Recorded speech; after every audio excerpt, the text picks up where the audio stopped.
Shalom Aleichem, welcome. I'm Lisa Newman, the Yiddish Book Center's Director of Publishing and Public Programs, and it's my pleasure to welcome you to our virtual theater for tonight's program, 100 Objects from the Collections of the YIVO Institute for Jewish Research with Stefanie Halpern. Before we get started, the usual reminder, your video and audio will be off throughout the program. You can send us questions via the question panel at the lower right. We ask that you keep questions short and refrain from comments so we can try to get to all of your questions this evening. I am delighted to introduce Stefanie Halpern. Stefanie is Director of Collections at the YIVO Institute for Jewish Research. She received her Ph.D. from the Department of Jewish Literature at the Jewish Theological Seminary and a master's in archival studies from Clayton State University. She's published on archival theory and practice, Yiddish theater, and Jewish performance, and was the assistant curator of the MCNY exhibition From the Bowery to Broadway, New York's Yiddish theater. She is also a great colleague to all of us at the Yiddish Book Center as we work together via our collection. So I'm really excited for the presentation. Welcome. Thank you, Lisa, and thank you all for being here this evening. So as many of you may know, YIVO was founded 100 years ago, just over 100 years ago now. We celebrated our 100th anniversary just this past year in 2025. And I have had the privilege of participating in a very small portion of YIVO's very illustrious history. I started working at YIVO about a decade ago. I came to YIVO as a researcher. And I remember the awe and the wonder I felt the very first time I walked into the stacks. And I remember this because it's the same feeling I have every single day when I'm confronted by the rows and rows of archival boxes and books that we have here at YIVO. This is one of our 6 stack spaces in our headquarters in Manhattan that houses our 24 million documents, objects, photographs, sound recordings, and our 400,000 volumes of books. Now, I've been able to go through many of these boxes over the years, not all of them, never all of them. And I've been able to encounter all of the strange and wonderful documents and objects that we have collected and protected over the last century. And I really do not ever take for granted the privilege of being able to have these archival encounters every day. And I've spent a lot of my time, and my colleagues spend a lot of their time thinking about how we can bring the magic of the archives, how we can bring that feeling of wonder to a much wider audience. And a few years ago, I came up with an idea that we really should try to encapsulate the work that YIVO does by showcasing 100 objects from our collection. And as YIVO's 100th anniversary was approaching, it really seemed fitting that this would be the opportunity to use this 100 objects idea to create a book that really celebrates the beating heart of our institution, which is our collections. And what better way to celebrate than with a book that is able to highlight the work that YIVO has done. The question, of course, the first question is, how do we whittle down from these 24 million documents and objects the 100 that somehow are most representative? And what does that question even mean, most representative? And so the work of this book started as most good YIVO projects do, with consultations with my colleagues and other staff members at YIVO, to really start to create a list of materials that we found interesting because of things like provenance or visual appeal, or because they had some kind of compelling narrative associated with them, and that somehow showcased the diversity of YIVO's collections. And so as we started assembling this list, it quickly grew to hundreds and hundreds and hundreds of objects. And through this exercise, it really became apparent that we needed a framework for presenting the objects that we had, that we couldn't just have 100 objects thrown into a book without any kind of characterization. And so a structure sort of began to emerge when we started categorizing objects loosely into kind of major aspects of Jewish history and culture. And kind of realized that with a few tweaks, in the way that we were looking at these broad categories, we could represent not just a general look at Jewish historical and cultural events, but that what we could create was this kind of roadmap of all of YIVO's major collecting initiatives and collecting areas over the past 100 years. And I think that, other books tell the history of Jewish history and culture and objects. But I think the framework of also telling YIVO's story is really what sets this book apart. And showing this YIVO history alongside the stories about Jewish history and culture that our collections are able to illuminate. And putting these two strands together, the archival and the historical, putting them in conversation with one another is really something that's very interesting to me personally. In archives and library school, one of the first things that you're taught is that archives aren't just passive collectors of history, but that archives have always had an active hand in the shaping of history, right? Archives can create history or they can erase it based just on what they choose to collect, how materials are made available, to whom they make those materials available. And communities themselves can and often do make decisive acts and take an active role in documenting their own activities, their own their own historical sources. And the founding of YIVO 100 years ago was one such decisive act. It was an institution that would pursue the collection of folk materials, of literary materials, things of cultural importance. All of these elements that were not necessarily considered important by the traditional state record-keeping apparatus. And through these pointed initiatives on various topics and types of materials, in its pre-war years, YIVO was able to amass hundreds and thousands of pieces of folk culture. And even during and after the war, in the wake of the looting of our collections by the Nazis and our eventual relocation and reconstitution of our headquarters in New York, YIVO continued actively collecting materials through widespread collecting initiatives that were meant to save these cultural and historical treasures. And so returning to the book itself, each of the 10 sections in the book corresponds to 10 major collecting areas and collecting interests of the institution. And within that showcases 10 objects that were preserved and that tell a broader story. And of course, for YIVO, collecting has never just been about collecting. It's always been collecting in the service of scholarship and in the service of making meaning of what we have.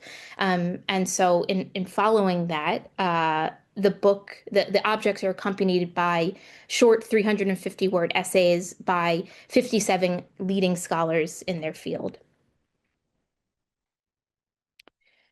So the book starts with a section on beliefs and customs, and this follows very closely the work of YIVO's Ethnographic Commission, which was a subdivision of the Philological Section, which was one of the 4 main branches of the institution during its pre-war years. And the activities were centered around collecting Yiddish folk culture in all its forms. And this type of collecting would become emblematic of the institution for the next 100 years.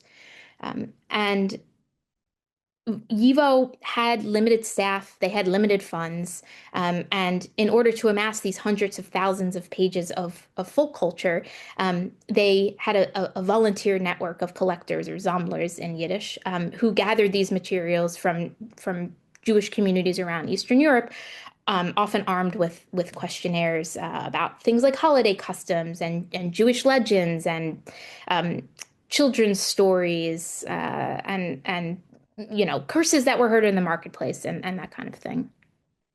And so just a few pieces of folk culture that are highlighted in this section, or in the beliefs and customs section, are things like this mock transport ticket to Egypt, which reads travel commission from Sanak to Egypt. The journey is free. Attention, it is forbidden to scratch yourself along the way. The transport leaves Saturday in the evening. And this was probably collected by one of YIVO's most prolific collectors, Sammlers, Shmuel Zeinville Pipa. And it represents a very carnivalesque tradition that was carried out in Eastern Europe on the Shabbos before Pesach. And there would be these mock parades that were held each year in front of the home of a parach. And a parach was a person who had a skin disease, also called a parach. And it's a fungal infection. And these tickets would be given out to those individuals who had that skin disease as a way to mock them, and also sort of as a way to evoke boils or the sixth plague. And it was, a way to further sort of shame sufferers of this disease. And then we have things like this plumba, or this lead seal, one of my favorite objects. I remember finding this in a box. And this lead seal would be attached to meat to certify that the meat was kosher. And this particular plumba is from the Isaac Gellis sausage factory, and it is in Yiddish, Hebrew, and English, and it attests to the careful supervision of this sausage factory. Some of you may recognize these. These are bunkas, or cupping glasses. These would be heated up and stuck on the skin in order, to suck out the toxins. This was a very commonly used type of folk therapy amongst Eastern European Jews, both in Eastern Europe and on the Lower East Side. And it's still actually a very popular form of medicine today. And you'll often, see this advertised. And if you can believe it, we have about a dozen sets of bunkas in our collection.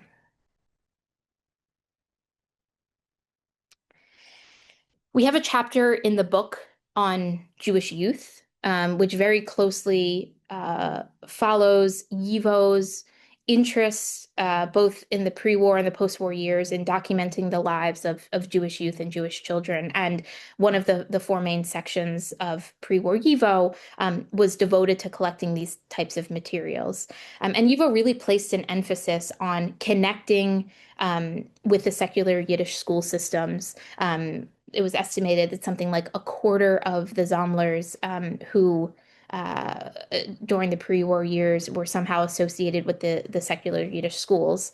And YIVO would send representatives into the schools to tell teachers and students that the materials they created, their notebooks, their lesson plans, their essays, were important, and they were worth being saved, and they were worth being studied.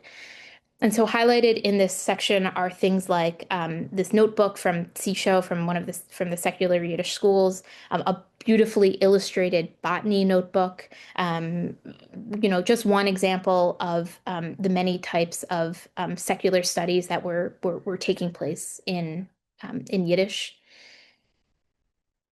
We have represented one of YIVO's major initiatives during the pre-war years.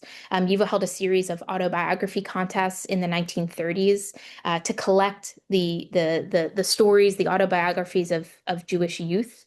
And YIVO held three of these contests and gathered 600 autobiographies. And YIVO asked the entrants to be honest, to be detailed about their lives, to not hold back. And YIVO used, these materials in the service of doing scholarship on youth, the Jewish youth in Poland. And the contest was meant to give a monetary reward for the best essay, and to print the essay in the newspaper. And knowing that some of the the individuals who would send in autobiographies may not want to be honest if they were using their full names, their real names. YIVO allowed all of the writers to send in a pseudonym. And the last winner was supposed to be chosen in September 1939, but that was disrupted by the invasion of Poland by Germany, and it was never the last winner was never chosen. And these are amongst the materials that were looted by the Nazis and eventually partially recovered after the war. And so of the 600 autobiographies that were originally sent in, YIVO was able to recover approximately 200 of them.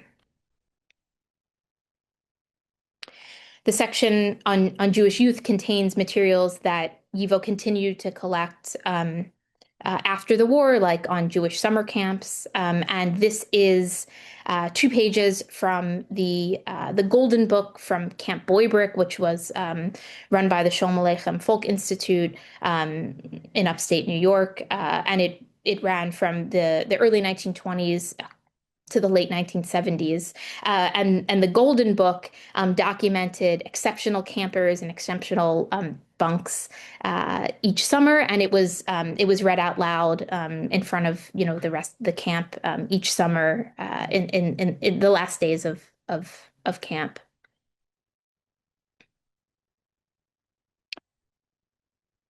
The section on the Holocaust and its aftermath documents the collecting initiative that YIVO began in 1945 to gather materials on Jewish life under Nazi rule, and they maintained that active call for materials for 10 years.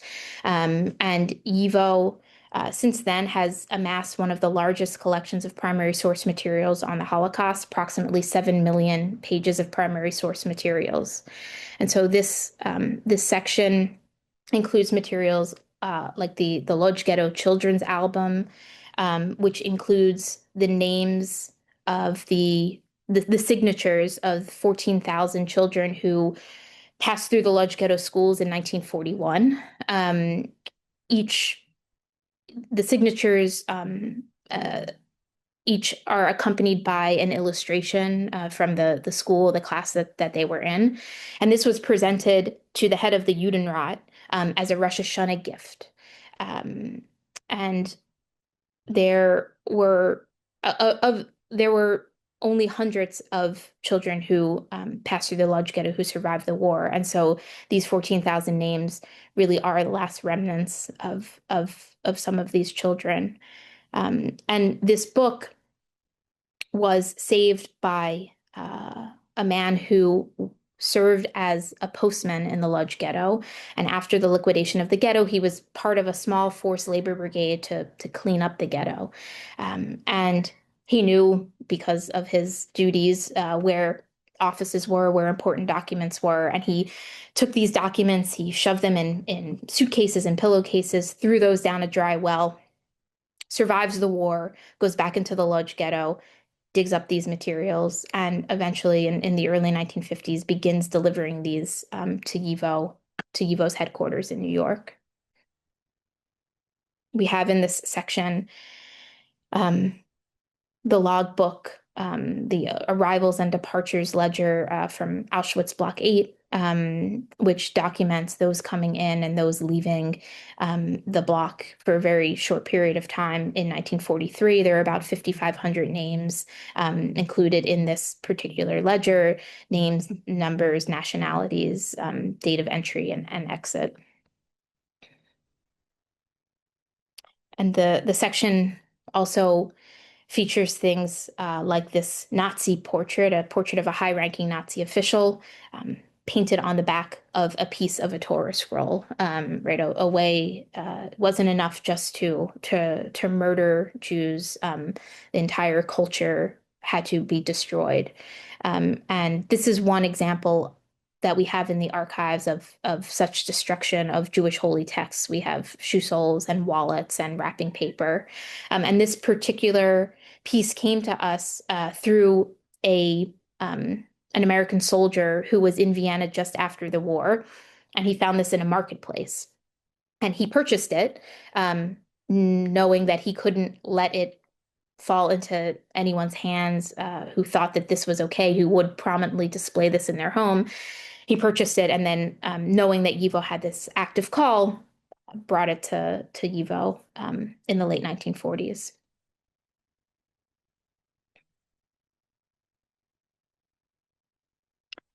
One of the chapters in the book is on immigration, and this really showcases YIVO's interest not only in documenting the life of Eastern European Jews in Eastern Europe, but also documenting their lives in all of the countries that they had immigrated to.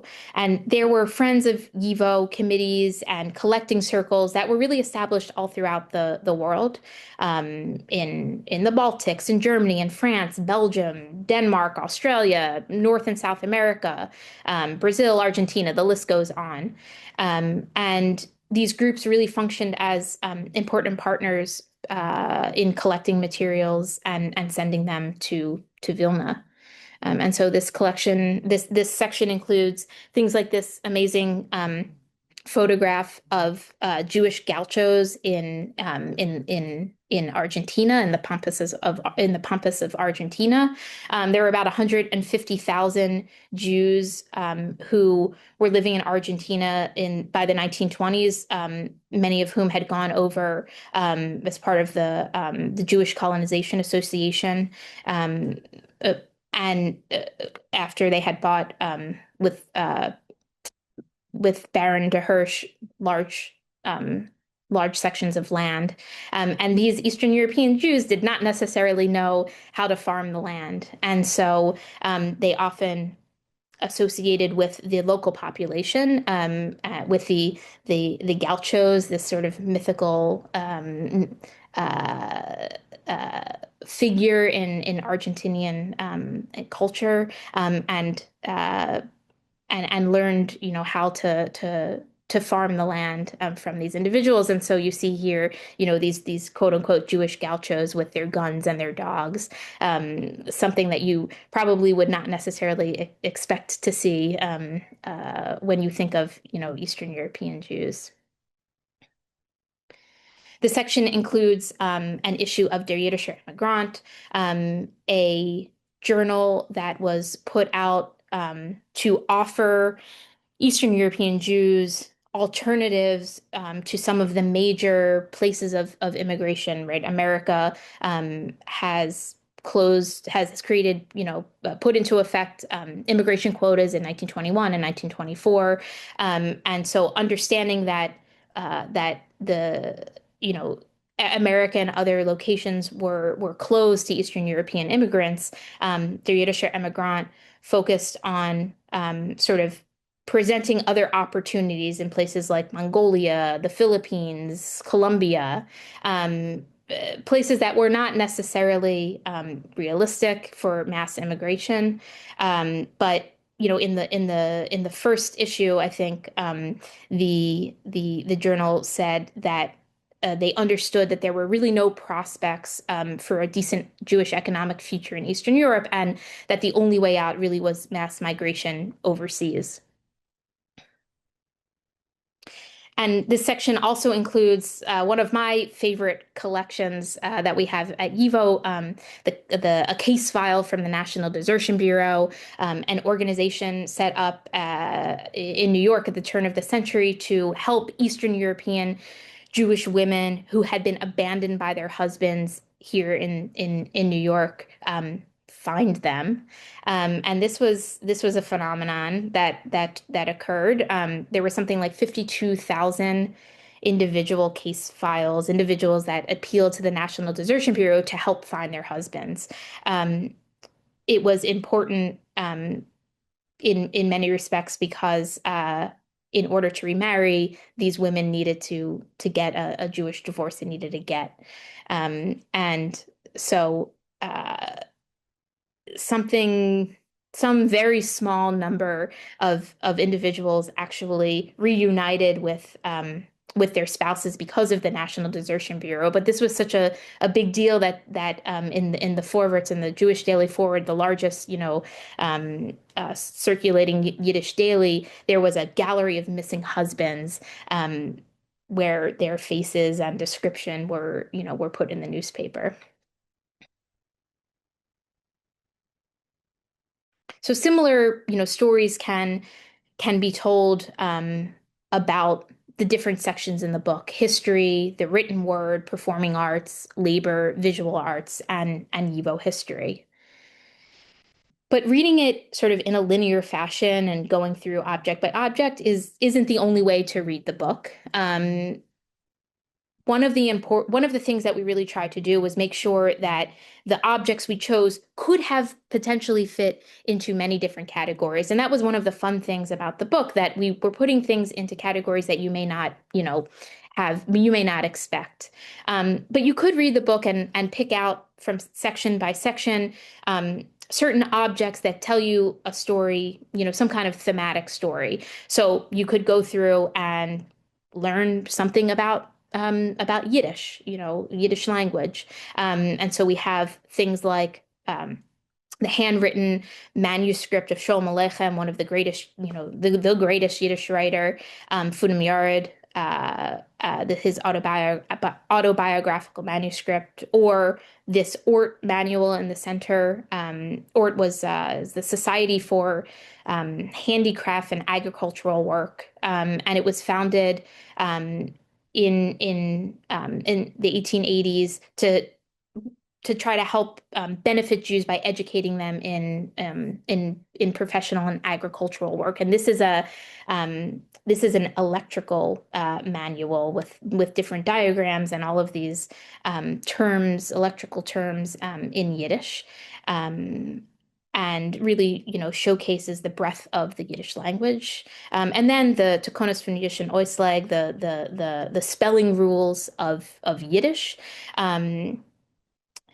There was no central language academy or central school system for Yiddish, and so their spelling was not uniform across the Yiddish speaking world. And YIVO really sought to be this academy and to address this problem of spelling. And in 1937, YIVO put out these 150 rules, and these are still the rules that YIVO uses today while teaching Yiddish. You could go through and look for materials that tell a story about holidays. And so we have, for instance, this grogger created in a DP camp just after the war with a swastika on it, which equates Hitler and Haman, or this beautifully illustrated Chad Gadya from 1919, done by the great supremacist artist Elazitsky. And there's this beautiful blending of folk and modernist art techniques, or one of our newest acquisitions, this menorah bong, which we acquired in 2019, made by the Grav is the company, and this formed the centerpiece of a recent exhibition, Am Yisrael High, which was all about Jews and cannabis. And today you can now come to YIVO to look at our collection, which has objects and other documents relating to the history of Jews and cannabis. The book tells a story of life cycle events. So this beautifully illustrated Roman ketubah from 1833, showcasing, a custom that by this time in the 1830s was hundreds of years old. Or this object in the center, Rothschild Talmud, penned by Amschel Rothschild, the founder of the Rothschild dynasty, probably when he was, learning his scribal training, written in 1721 as a tractate of the Talmud, which was eventually passed down and given in 1816 as a bar mitzvah present to one of the Rothschilds. Or one of my personal favorites, this mourning pin that would have been worn by members of the Hebrew Actors Union for the very public funeral of Yiddish actors, writers. There were sometimes tens of thousands of individuals that would attend these public funerals, and this mourning pin is a really interesting combination of sort of star culture and mourning practice.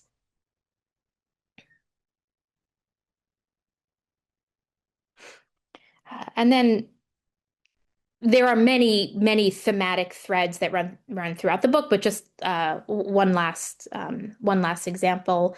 Uh, you could read the book and pick out materials about women in Jewish life. So something like this 1842 edition of the Tzena, printed by the famed Ram Press in Vilna, and this Yiddish language prose work that really follows the structure of the Torah and includes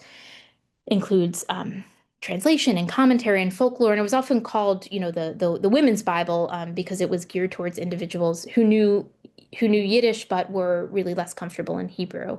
And there's this Ozeh breastfeeding poster, which translates as for health and long life, mother's milk, issued in the mid 1920s.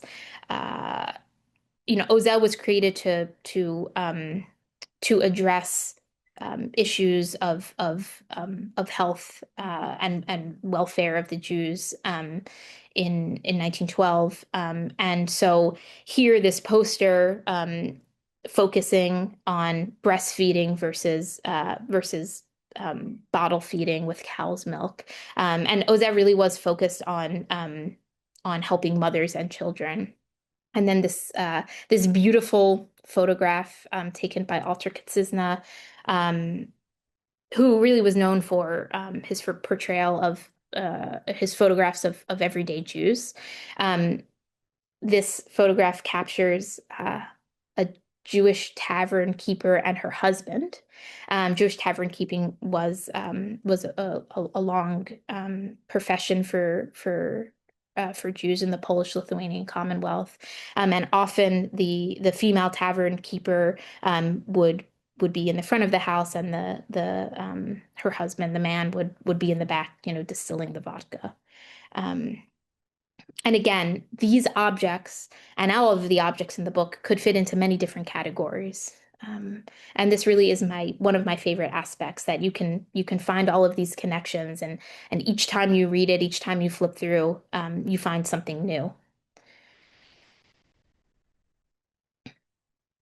And just the final way that you can read the book, and that the way that I think many people will or do, what I call the flip and see approach, which is you flip through the pages and you stop at a photograph, at an object that piques your interest. And so I'll just run through a few of those, a few of these, these objects that are my favorite. So this beautiful example of a mizrach, beautifully. A beautiful paper cut from the 1860s, hung on the eastern wall of a house.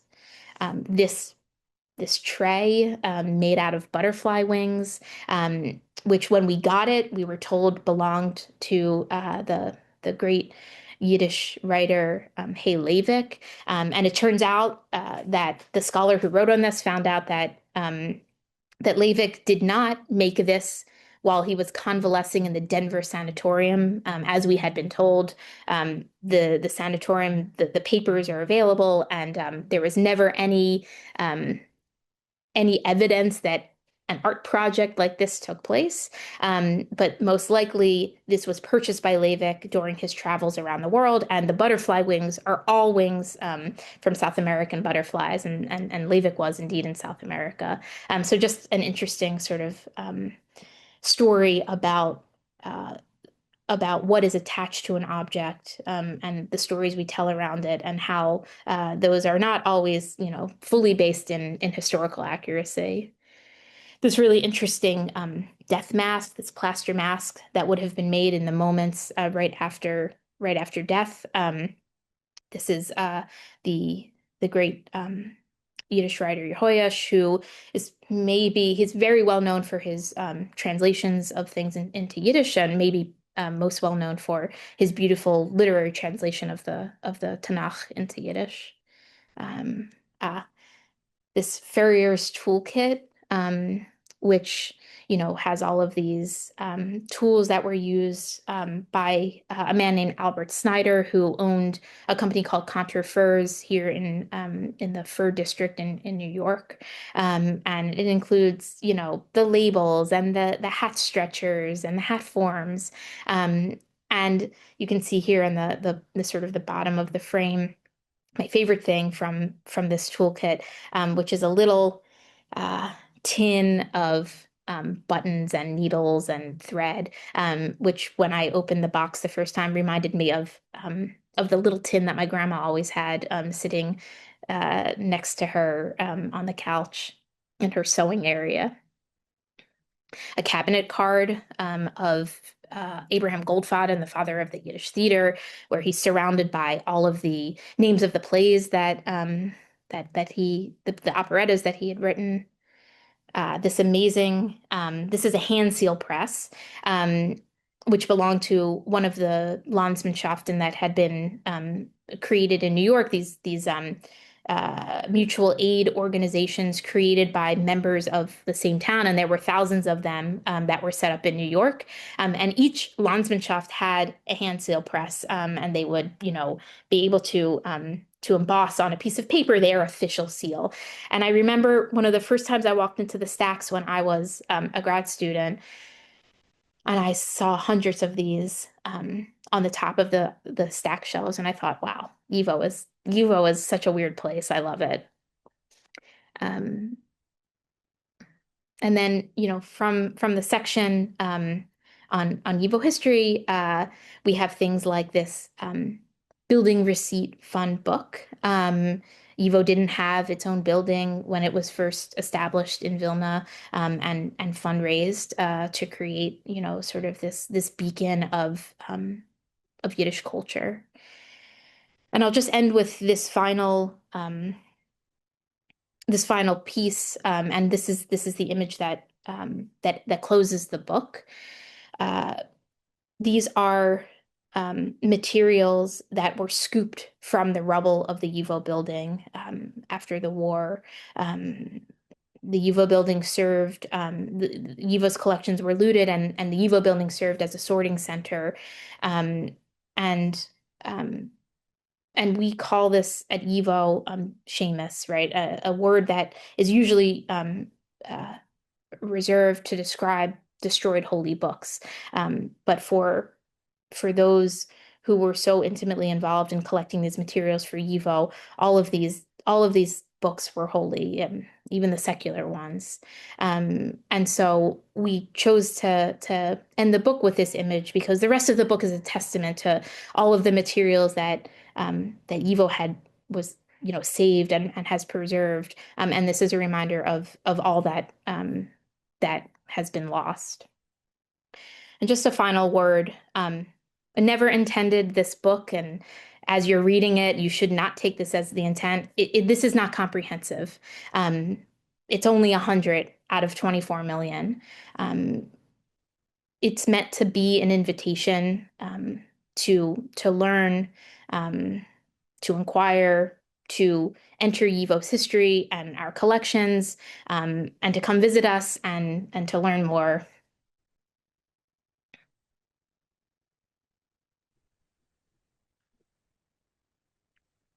Thank you. Thank you. For everybody in the audience, this is the book, which I'm lucky enough to have and pour over. It's such fun to hear you talk about it, Stefanie. There were a couple of things that were my favorites as well. So we have lots of questions to jump in. I'm going to combine a couple of them because they're on the same track. How hard was it to whittle it down to 100? And were there objects that you really wish were in there that didn't make the cut? It was very hard. it's a difficult task.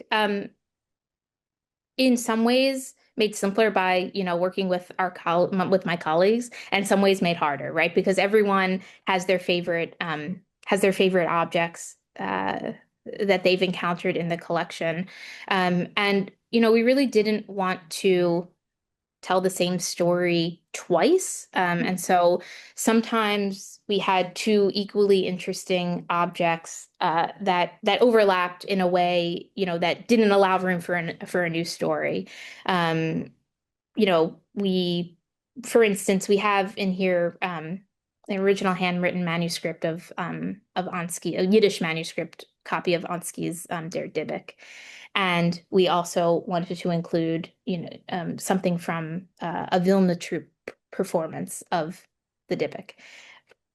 But that's two stories about the Dybbuk, and so we needed to cut one to make room for a different story. And so yes, there are hundreds, if not thousands, of objects that we would have loved to have included. And that'll be for the next Another 100 years. edition. Yeah. And it just sends, for me, it sends me down so many rabbit holes, things that I never knew. The mourning ribbon was one of them. I had no idea. It was fascinating piece of, ephemera. Or no, it's not really ephemera, but yeah. Yeah. It's something I didn't know about either. I happened to be going through, I opened a box, and this was years ago, and it just said buttons on it. And it was a box of assorted buttons, and in those were about 15 of these mourning pins. And so I started doing, more research into that. And I've not seen anything, I've never seen anything like it. But sort of leads to this other question: most surprising object you found? Oh, Mhm. that's hard. That's hard. I think